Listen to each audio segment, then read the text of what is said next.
येन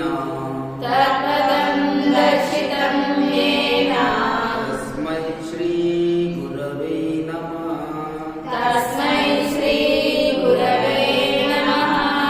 वसुदेवसुतं देवं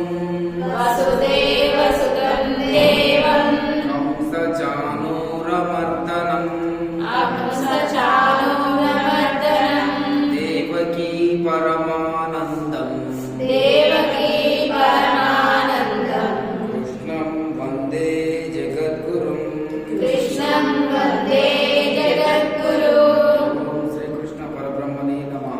ओम श्री कृष्ण परब्रह्मणे नमः। ओम श्री कृष्ण परब्रह्मणे नमः। ओम श्री कृष्ण परब्रह्मणे नमः। ओम श्री कृष्ण परब्रह्मणे नमः। ओम श्री कृष्ण परब्रह्मणे नमः।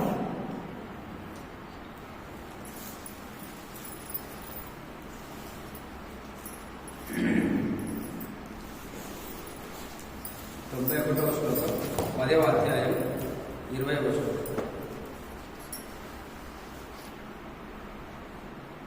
10వ అధ్యాయం 20వ శ్లోకం అహమాత్మా గుడాకేశ సర్వభూతాశయస్థితః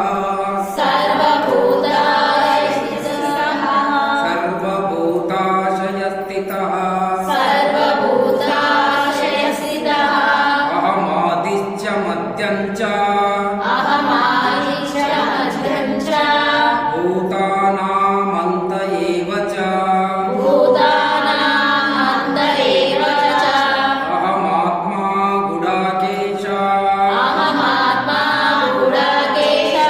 సర్వభూతాశయస్థితః అహమాదిశ్చ మధ్యం చ భూతానామంత ఏవ చ గుడాకేశ అహం ఓ అర్జున నేను సర్వభూత ఆశయస్థిత ప్రాణులందరి హృదయాలలో వినయు ఆత్మ ప్రత్యక్ చైతన్యాన్ని అహం ఏవచ మరియు నేనే భూతానాం ఆదిత్య మధ్యం చ అంతచ అంటే ఈ సర్వభూతాల యొక్క ఉత్పత్తిని స్థితిని అంతమును చేస్తున్నది నేనే అని అంటున్నాడు. అర్జునునికి ఏమంటున్నాడు శ్రీకృష్ణుడు అంటే అహం నేను సర్వభూతాశయ స్థిత ప్రాణులందరి హృదయాలలో ఇక్కడ నేనే వెలిసేటటువంటి ప్రత్యక్ చైతన్యాన్ని. చైతన్యం అని అంటే ఆత్మశక్తి. ఈ శరీరం కదులుతున్నది, మాట్లాడుతున్నది, చూస్తున్నది, వింటున్నది. ఈ జీవక్రియలు శరీరంలో జరగడానికి కారణమైనటువంటి చైతన్యం ఏదైతున్నదో ఆ చైతన్యాన్ని నేను ఎక్కడున్నాను శరీరం లోపల అంతర్యామిగా హృదయంలో ఉన్నాను అని అంటున్నాడు. కాబట్టి ఈ హృదయం లోపల అంతర్యామిగా వెలుస్తున్నటువంటి ప్రత్యక్షమైనటువంటి చైతన్యాన్ని నేను. అహం ఏవచ భూతానం ఆదిత్య మధ్యం చ అంతచ నేనే ఈ భూతాల యొక్క సర్వ సృష్టిని చేస్తున్నాను అని అంటాడు. ప్రతి భూతాన్ని యొక్క ఉత్పత్తి. భూతాలు అంటే ఏంటివి? ఇక్కడ ఈ చరాచర సృష్టి మొత్తం కూడా భూతాల కిందకి వస్తుంది. పంచభూతాలన్నీ కూడా ఈ పంచభూతాలని నేనే ఉత్పత్తి చేస్తున్నాను. వాటి యొక్క స్థితిని అంటే స్థితి అంటే నడిచేటటువంటి పీరియడ్ని నేనే, వాటిని అంతం చేస్తున్నది కూడా నేనే అని అంటాం. అంటే మనల్ని పుట్టించింది ఎవరు? పరమాత్మ. మనల్ని నడుపుతున్నది ఎవరు? పరమాత్మ. మనల్ని అంతం చేస్తున్నది ఎవరు? పరమాత్మ. అట్లెట్లయితే సార్ నేను మా అమ్మ నాన్న పుట్టినా, ఆయన నన్ను ఎక్కడ పుట్టించాడు అని అనుకుంటాం. వాస్తవమే, మనం మన అమ్మ నాన్నలో పుట్టినాం. ఇది 100% నిజం. కానీ వాళ్ళు ఎవరికి పుట్టిండ్రు? వాళ్ళ అమ్మ నాన్నలు. ఈ విధంగా వెళ్తే అక్కడనే వెళ్ళిపోతాం. వాళ్ళంతా అమ్మమ్మ నాన్నలకే పుట్టిండ్రు. కానీ ఏ అమ్మ నాన్న కూడా తినకుండా శక్తిని సంపాదించుకోగలుగుతారా? తినాలి కదా ఖచ్చితంగా. ఈ తినడం వల్లనే ఈ శరీరంలో చైతన్యం ఉంటుంది. తినాలంటే ఏం కావాలి మనకు? ఆహార పదార్థాలు కావాలి. ఆహార పదార్థాలు అంటే మేడం పట్టుకొచ్చి ఇప్పుడే అదేమిటిది మన మునగాకు, ఈ ఆకుకూరల్ని వాటిని అన్నింటినీ కూడా ధాన్యాలని మనం తింటాం. అవి ఏ విధంగా వండుతున్నాయి అంటే సూర్యరశ్మి ద్వారా కార్బోహైడ్రేట్స్ ఉత్పన్నమవుతున్నాయి. అంటే మనకు ఆహారాన్ని ఎవరు పెడుతున్నారు? సూర్యనారాయణుడు పెడుతున్నాడు. ఆయన ఒక రోజు ఉదయించలేదు, ఒక 8 రోజులు ఉదయించలేదు అనుకో, ఈ చెట్లన్నీ ఉంటాయా? ఏవీ ఉండవు. కాబట్టి సూర్యుడు ఉదయిస్తున్నాడు కాబట్టి చెట్లలో కిరణజన్య సంయోక్రియ జరుగుతున్నది. ఆ కిరణజన్య సంయోక్రియ జరగడం వల్ల వాటిని అన్నింటినీ కూడా మనకు అవసరమైనటువంటి మొక్కలన్నింటినీ కూడా ఎన్నుకొని రైతులు వాటిని అంతా పంట రూపం లోపల పండించుకొని వాటిని మనం ఆహార పదార్థాలుగా స్వీకరిస్తున్నాం. ఆ ఆహార పదార్థాల ద్వారానే మన లోపల ఏం ఏర్పడుతున్నది? చైతన్యం ఏర్పడుతున్నది. ఈ చైతన్యం ఏదైతే ఏర్పడిందో ఈ చైతన్యం ద్వారానే అమ్మా నాన్నలు పిల్లలకు జన్మనిస్తున్నారు. అమ్మా నాన్నల్లో చైతన్యం లేదనుకోండి, పిల్లల్ని కనలేరు. ఆ చైతన్యం ఎక్కడి నుంచి వచ్చి వస్తుంది? ప్రత్యక్ష భగవంతుడైనటువంటి సూర్యుడి నుంచి మనకు చైతన్యం లభిస్తుంది. అంటే ఇప్పుడు ఎవరు పుట్టిస్తున్నట్టు? జీవుల ఉత్పత్తి అంతా ఎవరి ద్వారా జరుగుతున్నట్టు? పరమాత్మ ద్వారా. విభూతి యోగంలో శ్రీకృష్ణుడు ఏమంటాడంటే నేనే సూర్యుణ్ణి చంద్రుణ్ణి అని అంటాడు. అక్కడ ఉండేటటువంటి సూర్యునిలో ఉండేటటువంటి వెలుగు కారణం నేనే అంటాడు. చంద్రునిలో ప్రకాశాన్ని నేనే అంటాడు. కాబట్టి సూర్యునిలో ప్రకాశానికి కారణమైనటువంటి శ్రీకృష్ణుడు. అంటే ఇక్కడ మనం ఎప్పుడు కూడా శ్రీకృష్ణుడు అని అంటే శ్రీకృష్ణుడు అనుకోకూడదు, ఇక్కడ పరబ్రహ్మ అనుకోవాలి. శ్రీకృష్ణుడు అనేట ఆయన కేవలం పరబ్రహ్మ యొక్క ప్రతినిధి మాత్రమే. అర్థమవుతుందా? ఆయన ఎప్పుడు కూడా తనను పూజించమని చెప్పలే, నేను పరబ్రహ్మ యొక్క స్వరూపాన్ని అంటున్నాడు. అందుకే ఆయనను పూజించడం కంటే ఆయనను సర్వాత్మ స్వరూపునిగా పూజించడానికే ఆయన ఎక్కువగా ఇష్టపడతాడు. కాబట్టి జీవుల యొక్క ఉత్పత్తి, స్థితి, లయ, అవి చనిపోవడం, ఇవన్నీ ప్రక్రియలకు కారణం నేనే. ఈ జీవుల హృదయాల్లో ఉండి చైతన్యాన్ని కలిగిస్తున్నది కూడా నేనే అని అంటున్నాడు.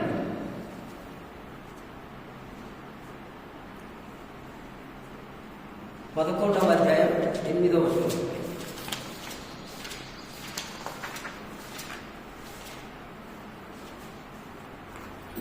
నతు మాం శక్యసే ద్రష్టుం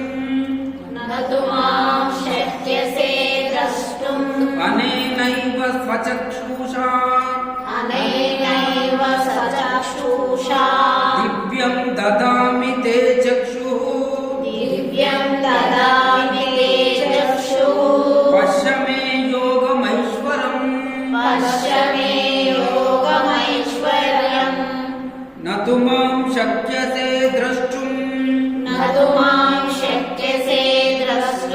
అనేనైవ స్వచక్షుషా దివ్యం దదామి తే చక్షుః పశ్య మే యోగమైశ్వరం అనేన స్వచక్షుష ఏవ. ఈ నీ మామూలు చక్షువులతో మాం నన్ను ద్రష్టుం న శక్యసే చూడలేవు కనుక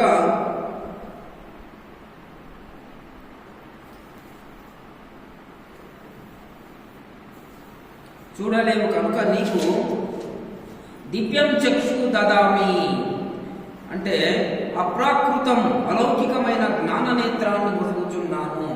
మే నా ఐశ్వరం యోగం పశ్య ఈశ్వరీయమైన సామర్థ్యాన్ని చూడు అని అంటున్నాడు. అంటే ఇది విశ్వరూప దర్శన యోగంలోని శ్లోకం. అయితే విశ్వరూపాన్ని చూపించాలని అనుకుంటాడు అర్జునునికి. అయితే మామూలు కళ్ళతో విశ్వరూపాన్ని చూడలేదు కాబట్టి ఆయన ఒక జ్ఞాన నేత్రాన్ని ఇస్తానని అంటున్నాడు అన్నట్టు శ్రీకృష్ణుడు. మనము అప్పుడప్పుడు సినిమాలు వస్తుంటాయి, ఆ సినిమా లోపల అద్దాలు ఇస్తారు వాళ్ళు, 3D పిక్చర్స్. మనం మామూలు కళ్ళతో చూస్తే ఆ సినిమా క్లియర్గా కనిపించదు, ఆ 3D గ్లాసెస్ పెట్టుకుంటే క్లియర్గా కనిపిస్తుంది.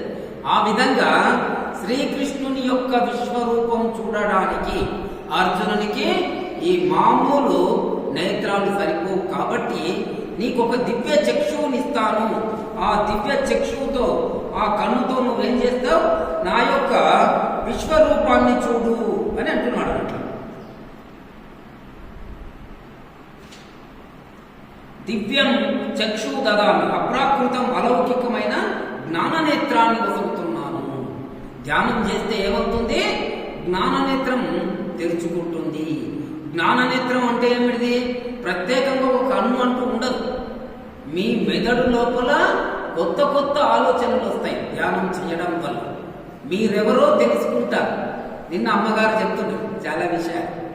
ఇక్కడికి రాకముందే ఒక నెల ముందే వారికి కొన్ని క్వశ్చన్స్ ఏర్పడ్డాయి. మనిషి ఎందుకు పుడుతున్నాడు, ఎందుకు చనిపోతున్నాడు, ఈ పుట్టుకకు కారణం ఎవరు, చనిపోవడానికి కారణం ఎవరు? అయితే ఈ ప్రశ్నలు ఏవైతున్నాయో ఇవి చాలా మందికి కలుగుతాయి, కానీ వాటి గురించి సీరియస్ గా ఆలోచించరు. అందుకే ధర్మరాజుకు యక్షుడు అడిగిన ప్రశ్నల లోపల ఆయనదే అంటాడనట, అందరికంటే విచిత్రమైన స్వభావం ఏమిటిది మనుషుల లోపల అంటే, మనుషులు ఎవరైనా చనిపోతే వాళ్ళతో పాటు శవ సంస్కారంకి వెళ్తారు. అక్కడ ఏదైతే ఉంటుందో అదేమంటారు, శ్మశానం దగ్గరికి వెళ్తారు. శ్మశానంలో ఆ శవ సంస్కారం కాగానే ఇంటికి వస్తారు. మళ్ళీ యథావిధిగా ఉంటారు మామూలుగా. ఏ మాత్రం ఆలోచించరు చనిపోయిన వాడి గురించి.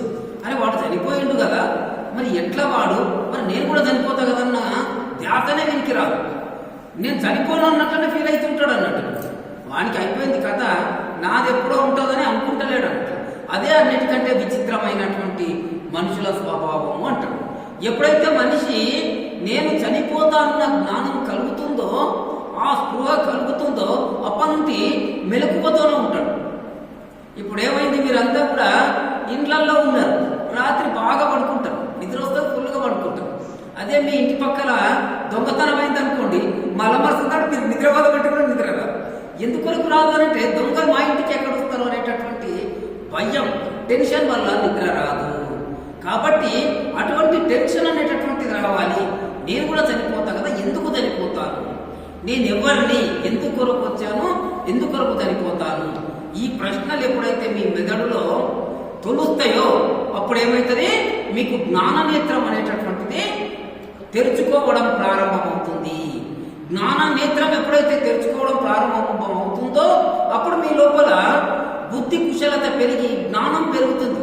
జ్ఞానం పెరిగినట్లు ఏమవుతుంది, అజ్ఞానం తొలగుతుంది. అజ్ఞానం తొలగినట్టు ఏమవుతుంది, దుఃఖం దూరం అయిపోతుంది. దుఃఖానికంతా మూల కారణము అజ్ఞానము. అజ్ఞానం తొలగాలి అంటే ఏం కావాలి, మన మనసులో, మన బుద్ధిలో జ్ఞానం వికసితం కావాలి. ఆ జ్ఞానం వికసితం కావాలి అంటే దానికి మార్గము ధ్యానమే. కాబట్టి ఇటువంటి వైరాగ్యము, ధ్యానము రెండో అవసరం. వైరాగ్యం ఎప్పుడు కలుగుతుంది అంటే, ఎవరైనా చనిపోయినప్పుడు కానీ, ఏవైనా పెద్ద పెద్ద ఇన్సిడెంట్స్ జరిగినప్పుడు కానీ మనకు వైరాగ్యం ఏర్పడుతుంది. ఆ వైరాగ్యం ఏర్పడినప్పుడే ఇవన్నీ మనకు ప్రారంభమవుతాయి. కాబట్టి నీకు ఆ జ్ఞాన నేత్రాన్ని ఇస్తున్నాను. ఆ జ్ఞాన నేత్రంతోన నువ్వు అసాధారణమైనటువంటి నా యొక్క విశ్వరూపాన్ని చూడు అర్జున అని అంటున్నాడు. 11వ అధ్యాయం 54వ వచనం.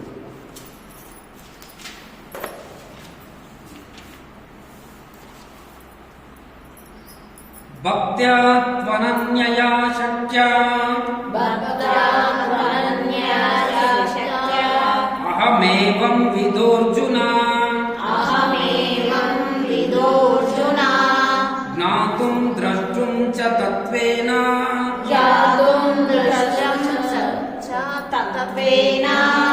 ప్రవేష్టుం చ పరంతప భక్త్యా త్వనన్యయా శక్యా అహమేవం విదోర్జున జ్ఞాతుం ద్రష్టుం చ తత్వేన ప్రవేష్టుం చ పరంతప. పరంతప, పరంతప అంటే శత్రువులను చెండాడి వేటాడి చంపేటటువంటి ఓ అర్జున, తు అనన్యయ భక్త్య, కేవలం అనన్యమైన భక్తి చేతనే ఏవం విధా తత్వేన, ఈ రీతిగా యథార్థంగా జ్ఞాతం తెలుసుకోవడానికి, జ్ఞానాన్ని తెలుసుకోవడానికి, ద్రష్టుం చ ప్రవేశం చ అంటే భగవంతుని యొక్క జ్ఞానాన్ని తెలుసుకోవడానికి, భగవంతుని సాక్షాత్కరించుకోవడానికి, భగవంతుని లోపల ఐక్యం కావడానికి, ఆ అహం శక్య, అప్పుడు మాత్రమే వీలవుతుంది అని. అంటే భగవంతుని యొక్క జ్ఞానాన్ని తెలుసుకోవాలి, భగవంతుని సాక్షాత్కారం చేసుకోవాలి, భగవంతునిలో మనం ఐక్యం కావాలి, మోక్షం పొందాలి. ఈ మూడు పొందాలంటే ఏం కావాలి? అనన్యమైన భక్తి చేతనే అది సాధ్యము. అనన్యమైన భక్తి అంటే ఏమిటిది? అనన్యమైన అంటే అన్యమైనది కాదు. అన్యం అంటే వేరు, అంటే అన్యం అంటే వేరు, వేరు కాకుండా ఉండేటటువంటి భక్తి అని. అంటే నీకు వేరు నేను వేరు అనేది లేదు. ఇక మొత్తం సర్వస్వం నీవే అనుకోవడమే అనన్యమైన భక్తి. కాబట్టి మనం ఏ విధంగా ఉండాలి? నిన్న చెప్పిన నేను ఆత్మ నివేదన భక్తి. ఆత్మ నివేదన అంటే ఏమిటిది? ఇప్పుడు నిన్ను చంపేస్తంటే కూడా చంపేసుకో, నాదేముంది ఇందులో, వల్ల నాదేమన్నా ఉంటే కదా అని అనుకోవాలి అన్నట్టు.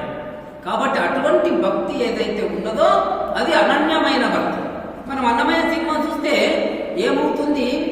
ఈ అన్నమయ్య ఇదైపోతాడు. ఆయన అదే మరదల్లని ఇట్లా తీసుకొని పోతుంటే వెంకటేశ్వర స్వామి అడ్డం వస్తాడు.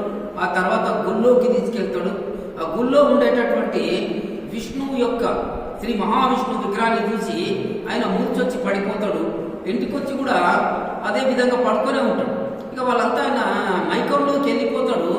అప్పుడు వాళ్ళంతా ఏమంటారు? ఈయనకి ఏదో పని చెప్తే బాగా అని చెప్పి ఆ కొడవలిచ్చి గడ్డి కోయనికి పంపిస్తారు. గడ్డి కోస్తుంటే వేలు తెగిపోయి రక్తం కారుతుంది. అప్పుడే వాళ్ళంతా తిరుపతి పోతుంటారు బండ్ల. ఆ బండ్లు ఎంబడ పోతాడు. పోయి వాళ్ళంతా తింటూ ఉంటే ఈయన తినకుండా అట్లే కూర్చుంటాడు. వాళ్ళంతా తినంటే ఆహా, నా స్వామి దర్శనం కాకుండా పచ్చి గంగ కూడా ముట్టారని ఒట్టు పెట్టుకున్నా, నేను తినాను అంటాడు. అప్పుడు నారద మహర్షి వస్తాడు. వచ్చి ఏమంటాడు అని అంటే, ఏమైనా ఇంత ఎంగిలి పడు, ఇంకా తిరుపతి చాలా దూరం ఉన్నది, అంత దూరం వెళ్ళాలంటే నీకు శక్తి కావాలి కదా అని అంటాడు అన్నట్టు. అని అంటే లే, నేను నా స్వామి మీద ఒట్టు పెట్టుకున్నా, నా స్వామి దర్శనం అయ్యే దగ్గర వచ్చి గంగ కూడా ముట్టనని ఒట్టు పెట్టుకున్నా కాబట్టి నేను తినను అని అంటాడు. అంటే ఆయన ఏమంటాడు? నీ స్వామి దర్శనం అయ్యే లోపల ఉన్నది కాస్త పోతే అంటాడు అన్నట్టు. అంటే నువ్వు చనిపోతే అంటాడు అన్నట్టు. నాదేముందని ఏం పోతుంది అంటాడు. నాదంటూ ఉంటే కదా పోవడానికి అని అంటాడు. అనేసరికి ఆయన చాలా సంతోషపడతాడు. ఆహా, అన్నమయ్య నువ్వు ఆత్మానందం కలిగించే మాట మాట్లాడవని చెప్పి అదేమంటారు, ఇట్లా ఉంటుంది కదా ఏకతారు, అది చిన్న తంబూరు ఆయనకి ఇచ్చేసి వెళ్ళిపోతాడు. కాబట్టి నాదంటూ ఏమన్నా ఉంటేనే మనకు బాధ అన్నట్టు. నాదంటూ ఏం లేనప్పుడు మనం బాధపడాల్సిన అవసరం లేదు. దాన్నే అనన్యమైన భక్తి అంటారు అన్నట్టు. అంటే కంప్లీట్ గా భగవంతుని పైన విశ్వాసాన్ని ఉంచడం, నా పైన నాకు ఎటువంటి కోరిక లేకుండా ఉండడమే అనన్యమైన భక్తి. పరబ్రహ్మ జ్ఞానం వల్లనే ఈ అనన్యమైన భక్తి సాధ్యము. భక్తుడు తన మనస్సును చిన్న భిన్నం చేసి దానిలో కొంత భాగాన్ని మాత్రమే భగవంతునికి సమర్పించడం కంటే తన మనసంతా భగవంతుని భావనలో లీనం చెయ్యాలి. మనం ఏం చేస్తాం? ఉదయాన్నే లేస్తేనే స్నానం చేసుకొని పూజ గదిలోకి వద్దాం. పూజ గదిలోకి ఒక్కొక్కరి అలవాటు కొంతసేపు ఉంటుంది. ఒక 10 నిమిషాలు, అర్ధ గంట, గంట పూజ చేసి వస్తారు. ఆ గంట సేపులో కూడా ఎంతసేపు భగవంతుని పైన మనసు ఉంటుందో తెలియదు. ఆ ఎంతసేపు అయితే ఉంటుందో అంతసేపు మాత్రమే భగవంతునికి ఇచ్చినట్టు. మనం మిగతా సమయం అంతా భగవంతునికి ఇవ్వనట్టే. మన మనసంతా కూడా చిన్న భిన్నమవుతుంది. అంటే ఈ ప్రతిరోజు ఉండేటటువంటి వ్యాపకాల్లో అది లీనమై ఉంటుంది. కాబట్టి అదంతా కూడా భక్తి కాదు. అయితే ఏం చేయమంటాడు? తన మనసంతా భగవంతుని భావనలో లీనం చెయ్యాలి. అంటే భగవంతుని భావనలో లీనం చేయాలంటే ఏమిటిది? పొద్దున లేచి పూజ గదిలో పోతే సాయంత్రం వరకు పూజ చేసుకుంటేనే కూర్చోవడం అది కాదు. బయటికి రావడం, మీరు ఏ పని చేసినా కూడా భగవంతుని యొక్క ప్రసాదమే. భగవంతుడు నాకు ఈ పని చేయడానికి నన్ను నియమించుకున్నాడు అన్న భావనతో చేయాలి. దాన్నే అనన్యమైన భక్తి అని అంటాడు. అయితే ఒకసారి ఏమైందంటే శ్రీకృష్ణుడు సంధి కొరకు కౌరవుల దగ్గరికి వస్తాడు. కౌరవుల దగ్గరికి వచ్చి వాళ్ళ దగ్గర సంధి విషయం మాట్లాడతాడు. దుర్యోధనుడుండి 5 ఊర్లు కాదు కదా, సూది మున మోపినంత భూమి కూడా పాండవులకు ఇవ్వను అని తేల్చి చెప్తాడు. తేల్చి చెప్పిన తర్వాత ఇక సంధి కుదరలేదు కాబట్టి యుద్ధం తప్పదనుకుంటారు. అప్పుడు ఆయన ఏమంటాడు దుర్యోధనుడు, బాబా వచ్చినవు భోజనం చేసి వెళ్ళు అంటాడు. ఆయన అంత కటువుగా మాట్లాడిన తర్వాత ఆయన ఇంట్లో భోజనం చేయడానికి ఈయనకి ఇష్టం ఉండదు. ఆయన ఏం చేస్తాడు అని అంటే విదురుని ఇంటికి వెళ్తాడు. విదురుని ఇంటికి వెళ్తాడు తినడానికి. విదురుడు లేకుంటాడు, బయటికి పోయింటాడు. విదురుని భార్య స్నానం చేస్తుంటాడు. విదురుని భార్య స్నానం చేస్తుంటే ఈయన బయటికి వెళ్ళి అమ్మ అని పిలుస్తాడు. పిలిస్తే ఆమె అట్లా పరిగెత్తుకుంటూ వస్తుంది స్నానం చేస్తాడు. అంటే ఆమెకి నేను స్నానం చేస్తున్నా, నగ్నంగా ఉన్నా అనేటటువంటి భావన కూడా లేదు. నా కృష్ణుడు వచ్చిండు అంటే ఒక ఇంతూజియాజం అంటారు. అంటే ఒక మైమర్పు, ఒక గొప్ప వ్యక్తి వచ్చినప్పుడు అన్ని ఎట్లా పడేసి మనం వెళ్ళిపోతామో ఆ విధంగా వెళ్ళిపోతుంది. ఆయన చూసి ఆమెకు చీర ఇచ్చి కట్టించి, అమ్మ నాకు ఆకలి అవుతుంది అని అంటే, సరే స్వామి రండి అని చెప్పి పీట వేసి కూర్చోబెట్టి ఆయనకు అర్ఘ్యపాదాలు అన్నీ ఇచ్చిన తర్వాత అరటి పండు ఒలుస్తుంది. అరటి పండు ఒలిచి తోలు పెడుతుంది. ఆయన మర్చిపోతుంది, ఆమె ఏం పెడుతుందో తెలుస్తలేదు, మై మర్చిపోయింది. అంత ఒక ఏమంటారు, ఒక కన్ఫ్యూజన్ స్టేజ్లో ఉంటారు. శ్రీకృష్ణుడు ఏమిటి మా ఇంటికి రావడం ఏమిటిదని తోలు పెడుతుంటే తోలే తింటుంటాడు అన్నట్టు శ్రీకృష్ణుడు. అప్పుడు విదురుడు వస్తాడు. విదురుడు వచ్చి ఓసిపిచ్చిదానా, అయ్యో నువ్వు తోలు పెడుతున్నావు ఆయనకు గుజ్జు పెట్టకున్నట్టే, అరే అని చెప్పి విదురుడు తీసుకొని గుజ్జు పెడితే శ్రీకృష్ణుడు ఏమంటాడు, తోలే చాలా అమృతంగా ఉన్నది అన్నట్టు. అంటే భగవంతుడు నీకు తోలు పెడుతున్నావా గుజ్జు పెడుతున్నావా అని ఆలోచించాడు. నువ్వు ఎంత ప్రేమతోనే పెడుతున్నావు అనేది మాత్రమే ఆలోచిస్తాడు. కాబట్టి అక్కడ మనకు కావాల్సింది ఏమిటి, భగవంతుని పట్ల ప్రేమతో కూడుకున్న భక్తి కావాలి. అదే భగవంతుడు కోరుకుంటాడు. దాన్నే అనన్య భక్తి అంటాడు. అదేవిధంగా శబరి ఎంగిలి పండ్లను తినబెట్టాడు. 12వ అధ్యాయం 5వ శ్లోకం. క్లేశోధికతరస్తేషాం అవ్యక్తాసక్తచేతసాం అవ్యక్తా హి గతిర్దుఃఖం దేహావద్భిరవాప్యతే క్లేశోధికతరస్తేషాం అవ్యక్తాసక్తచేతసాం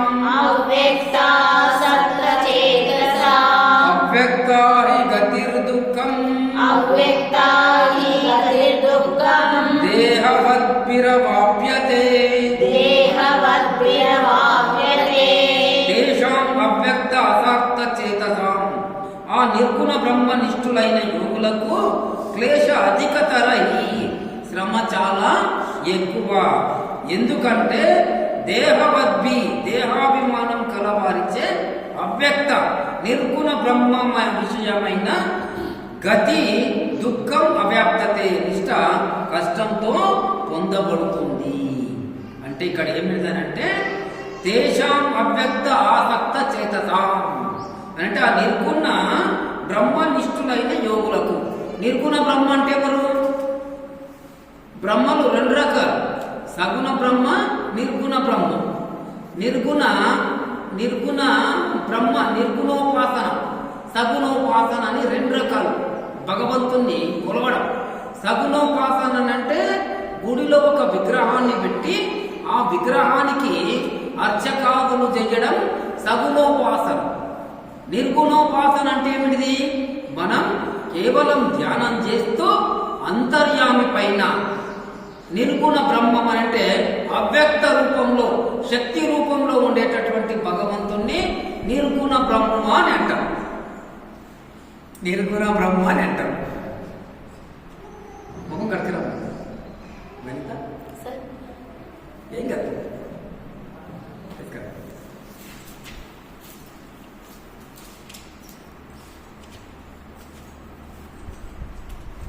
అయితే ఈ నిర్గుణ బ్రహ్మ పైన మన మనసును పెట్టడము చాలా శ్రమతో కూడుకున్న విషయం.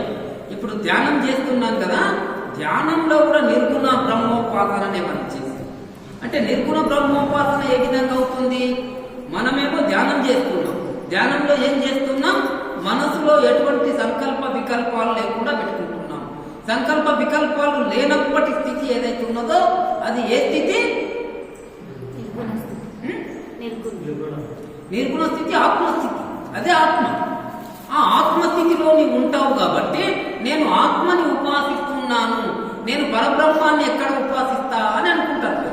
కానీ మీ శరీరంలో అంతర్యామిగా ఆత్మ రూపంలో ఉన్నది పరబ్రహ్మనే కదా. కాబట్టి మీరిక్కడ పరబ్రహ్మని ఆత్మ రూపంలో ధ్యానిస్తే ఏమవుతుంది? ఆత్మతత్వం మీ లోపల మెల్లమెల్లగా పెరుగుతూ అదే పరమాత్మగా అభివృద్ధి చెందుతుంది. పరమాత్మ ఎక్కడో బయట లేడు, మనం అనుకుంటే మన ద్వారానే వ్యక్తమవుతాడు. కాబట్టి ధ్యానం చేస్తూ ఉంటే కొన్ని రోజులకు ఏమవుతుంది? నేను ఈ శరీరాన్ని కాదు, నేను మనసుని కాదు, నేను ప్రాణాన్ని కాదు, నేను ఆత్మని.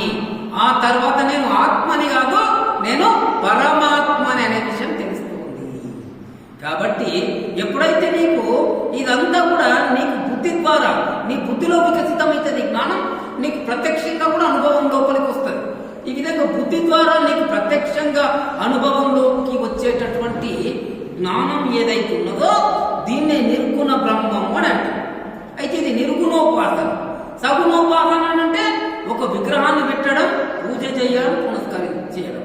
అయితే అన్నమయ్య వెంకటేశ్వర స్వామిని పూజిస్తాడు. పూజించిన తర్వాత ఆయనకి ఎక్కడ కూడా దైవ దర్శనం కాదు. చివరికి ఆయన వయసంతా అయిపోయి ఆయన రాసిన కృతులు అంటే పాఠాలను అన్నింటినీ తీసుకుపోయి వెంకటేశ్వరునికి అప్పచెప్పనికపోతాడు. అప్పచెప్పనికపోయి ఇట్లా కింద పడినప్పుడు వెంకటేశ్వరుడు ప్రత్యక్షమే ఆయన పట్టుకుంటే ఇది కళ కాదు కదా, ఏమి నా సౌభాగ్యం అని అంటాడు అన్నట్టు. అంటే నిజమేనా వెంకటేశ్వరుడు ప్రత్యక్షమైందని ఆయన ఒక తన్మయమైనటువంటి స్థితిలో అవుతాడు. అప్పుడే పాట పాడమంటే ఈ పాట పడతాడు. అంతర్యామి అలసితి సొలసితి ఇంతట నీ శరణి చొచ్చితిని. అయిపోయింది నా పని, అలసిపోయినా ఇక నీ శరణు లోపలికి వచ్చినా నన్ను నీ లోపల ఐక్యం చేసుకో, నాకు మోక్షాన్ని ఇవ్వు అంటాడు. లేదు మాలాగా మిమ్మల్ని యవ్వన మంతులు చేస్తాం, ఇంకా ఉండండి, అప్పుడే మీకు మోక్షం కావాలా అంటాడు. ఈ కట్టె పుట్టి అప్పటికే 94 సంవత్సరాలు అవుతుంది. నన్ను పరీక్షించాలని చూస్తున్నావా మాధవ అని అంటాడు అని చెప్పి ఆ విధంగా భగవంతుడు విగ్రహం ద్వారా ప్రత్యక్షమవుతాడు. ఇది ఏదైతే ఉన్నదో ఇది సగుణోపాసన. ఇది సగుణోపాసన. నిర్గుణోపాసన అంటే మన లోపలనే భగవంతుని ప్రత్యక్షం చేసుకోవడం నిర్గుణోపాసన. అయితే నిర్గుణోపాసన అనేటటువంటిది చాలా కష్టంతో కూడుకున్నది. దీనికి శ్రమ ఎక్కువ అవసరం.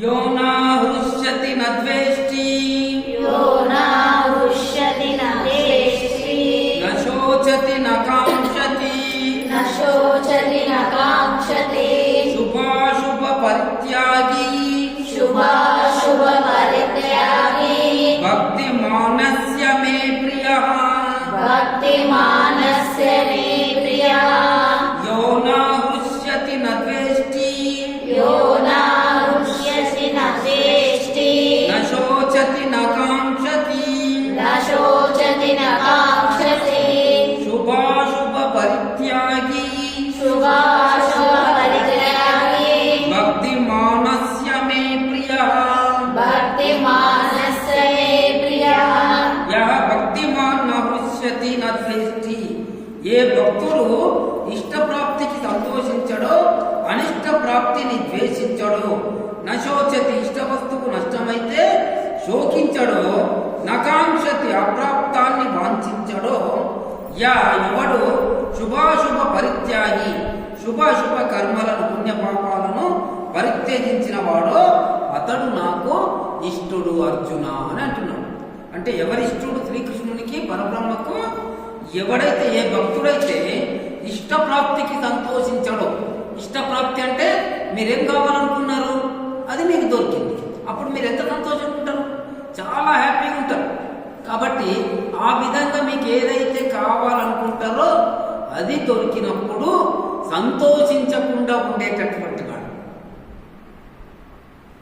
తర్వాత అనిష్ట ప్రాప్తిని ద్వేషించడం. మీకు ఏదైతే అవసరం లేదో దాన్ని మీకు వచ్చినప్పుడు అరే అనవసరంగా ఇది వచ్చిందని చీ అని వాడు ద్వేషించకుండా ఉంటాడు. అటువంటి వాడు ఇష్ట వస్తువు నష్టమైతే శోకించడు. మీకు సెల్ ఫోన్ అంటే చాలా ఇష్టం, ఇంకొక అమ్మాయి చూసి తీసుకొని కొద్దిగా ఫోన్ చేసి ఇస్తానని చెప్పి అనుకోకుండా జాగ్రత్త అది మొత్తం పీసెస్ అయిపోయింది. అప్పుడు మీకు ఎంత బాధ కలుగుతుంది? చాలా బాధ అనిపిస్తుంది. అయినా కూడా మీరు బాధపడరు. ఆ సెల్ ఫోన్ పగిలిపోయినా కూడా అమ్మాయిని ఏమన్నారు అంటే మీకు ఇష్టమైన వస్తువు నశిస్తే కూడా మీరు బాధపడరు. అప్రాప్తాన్ని వాంఛించడు అంటే సునాయాసంగా ఏదైనా లభిస్తుంది అని అంటే వద్దు అని చెప్పడం. అంటే ఇప్పుడు ఎవరైనా మీకు కొన్ని డబ్బులు హెల్ప్ చేస్తామంటే మాకు అవసరం లేదని చెప్తాం మనం. ఎందుకంటే మన దగ్గర ఆల్రెడీ డబ్బులు ఉన్నాయి. అయినా నీకు కొద్దిగా చేస్తానేమనంటే మనం ఏం చేస్తాం? తీసుకుంటాం, కానీ తీసుకోకూడదు. అప్రాప్తం అంటారు. అంటే మనకు ప్రాప్తం లేకుండా వచ్చేటటువంటిది. ఒకసారి ఏమైతుందంటే ఇద్దరు ఫ్రెండ్స్ ఉంటారు, దోస్తులు. వాళ్ళిద్దరు చాలా క్లోజ్ ఫ్రెండ్స్. వాళ్ళకి ఏమైతుంది అని అంటే ఒక ఆయనకు ఇద్దరు అబ్బాయిలు ఉంటారు, ఒక ఆయనకి ఇద్దరు అమ్మాయిలు ఉంటారు. ఈ ఇద్దరు అమ్మాయిలు ఉండేటాయనకు 6 ఎకరాల పొలం ఉంటుంది. 6 ఎకరాల పొలంలో 3 ఎకరాలు అమ్మేస్తాడు. అమ్మేసి పెద్ద అమ్మాయి పెళ్లి చేసేస్తాడు. కొన్ని రోజులు అయిపోయిన తర్వాత మళ్ళీ రెండవ అమ్మాయి పెద్దగా అవుతుంది, ఆమె పెళ్లి చేయాలి. ఏం చేయాలి అనుకొని తన ఫ్రెండ్కి ఏమంటాడు, అరే నా దగ్గర 3 ఎకరాల పొలం ఉంది, అది తీసుకొని నాకు డబ్బులు ఇవ్వాలంటాడు. సరే అని చెప్పి వాడు ఫ్రెండ్ డబ్బులు ఇస్తాడు. వీడు ఆ డబ్బులు తీసుకొని చిన్న అమ్మాయి పెళ్లి చేయాలనుకుంటాడు. అయితే వాడు చేను కొన్నవాడు, పొలం కొన్నవాడు ఏం చేస్తాడు, పొలంకి వెళ్ళి దున్నుతుంటే అనుకోకుండా వానికి పెద్దది లంకె బిందె దొరుకుతుంది. దాని నిండా బంగారం ఉంటుంది. అయ్యో ఇంత బంగారం దొరికింది నాకు ఈ పొలం లోపల అని చాలా సంతోషపడతాడు. ఏం చేయాలి? ఆ బంగారం తీసుకుపోయి ఇంట్లో పెట్టుకున్నాను, ఎవరికి తెలియకుండా, అంతే కదా. కానీ వాడేం చేస్తాడు, ఆ లంకె బిందె మోసుకొని చక్కగా ఫ్రెండ్ ఇంటికి పోతాడు. అరే నీ పొలంలో ఇది దొరికింది తీసుకో అంటాడు. వీడేమంటాడు, నా పొలం ఎనికైతుంది, అది నీకు అమ్మినా కదా, నీదే, అది లంకె బిందె కూడా నీదే, పొలం కూడా నీదే. నేను కేవలం నీ పొలాన్ని మాత్రమే పైసలు ఇచ్చి కొన్నా, లంకె బిందెని కొనలేదు, అది నీది అంటాడు.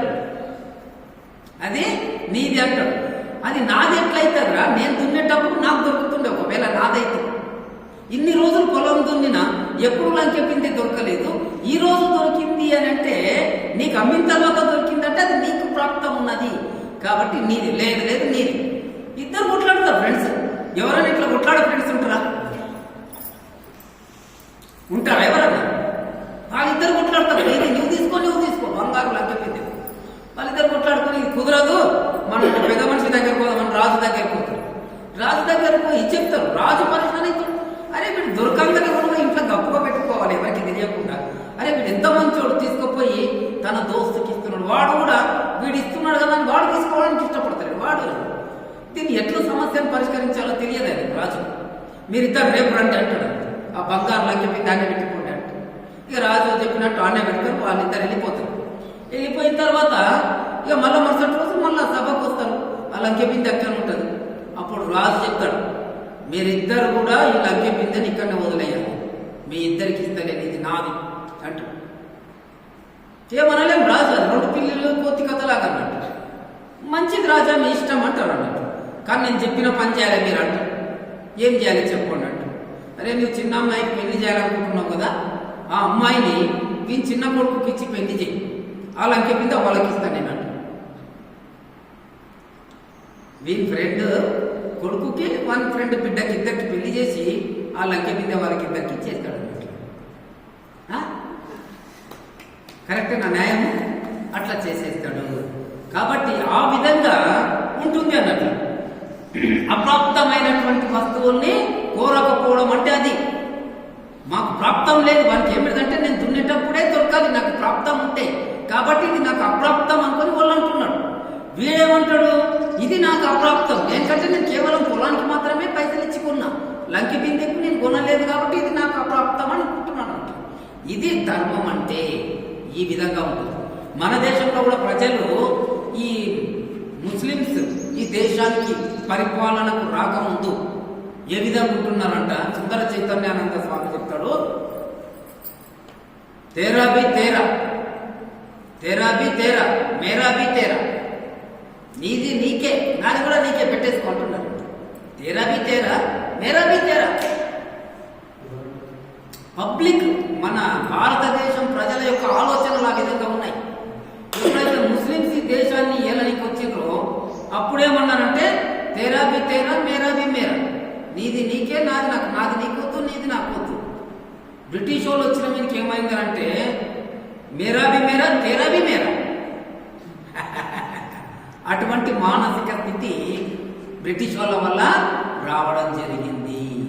కాబట్టి ఇటువంటి అప్రాప్య వస్తువుల్ని మనము కోరనటువంటి వాడు శుభాశుభ పరిత్యాగి, అంటే శుభ అశుభ కర్మలను పాపపుణ్యాలను త్యజించినటువంటి వాడు నాకు చాలా ఇష్టమైనటువంటి వాడు అర్జున అని చెప్తున్నాడు. అటువంటి భక్తుల్ని నేను ప్రేమిస్తాను అని శ్రీకృష్ణుడు చెప్తున్నాడు.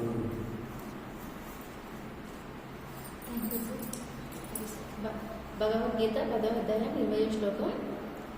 అహమాత్మ గూఢాకేశ సర్వభూతాశయ స్థిత అహం మాదిచ్చ మధ్యం చ భూతానామతం ఏవాచ.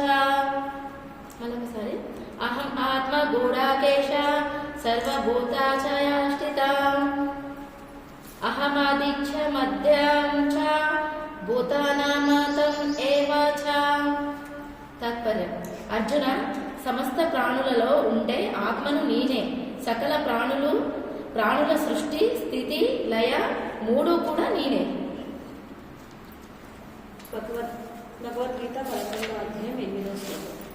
నతు మాం శక్ష్యసే ద్రష్టుం అనేనైవ స్వచక్షుషా దివ్యం దదామి తే చక్షుః పశ్య మే యోగమైశ్వరం. మరొకసారి శ్లోకం. నతు మాం శక్యసే ద్రష్టుం అనేనైవ స్వచక్షుషా దివ్యం దదామి తే చక్షుః పశ్య మే యోగమైశ్వరం. తాత్పర్యం. కానీ సామాన్య దృష్టితో నువ్వు నన్ను చూడలేవు కనుక నీకు దివ్య దృష్టిని ప్రసాదిస్తున్నాను. అపురూపమైన నా విశ్వరూపాన్ని ఆ చూపుతో చూడు.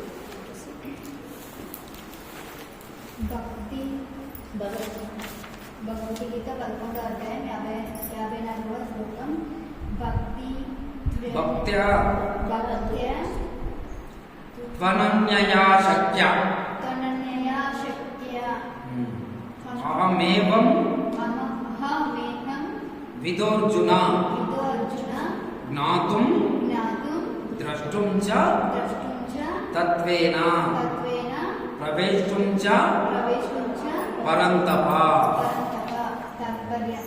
అర్జున, అన్యోన్యమైన భక్తి ఒకటి నిన్ను తెలుసుకుని చూసి నాలో ప్రవేశించడానికి సాధనం.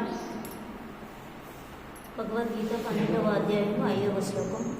క్లేశోదికతరస్తేషాం అవ్యక్తాసక్తచేతసాం అవ్యక్తా హి గతుర్దుఃఖాం దేహవాద్భిరవాప్యతే. క్లేశోదికతరస్తేషాం అవ్యక్తాసక్తచేతసాం అవ్యక్తా హి గతిర్దుఃఖం దేహవిద్భిరవాప్యతే. తాత్పర్యం. వాసన కన్నా వాసన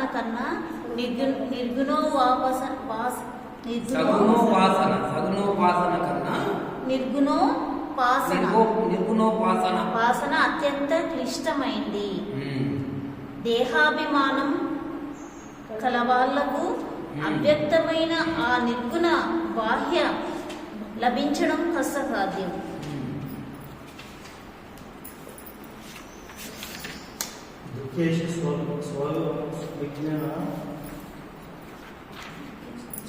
చదవండి. 12వ అధ్యాయం 17వ శ్లోకం. దాంట్లో ఉంటుంది, తెలుసుకోవడం ఉంటుంది. కూర్చోండి సార్.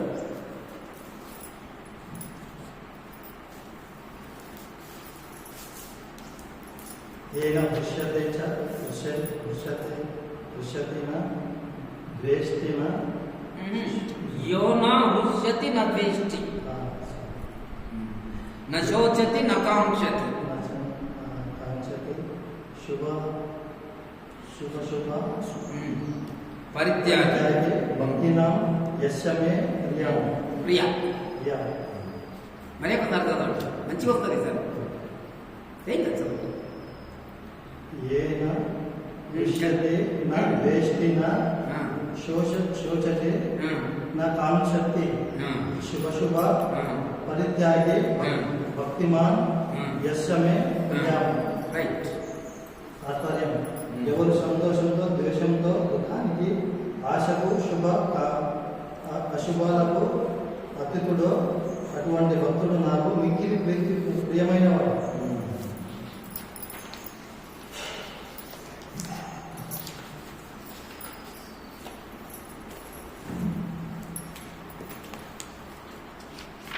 असतो मा सद्गमय असतो मा सद्गमय तमसो मा ज्योतिर्गमय तमसो मा ज्योतिर्गमय मृत्योर्मा मृतं गमय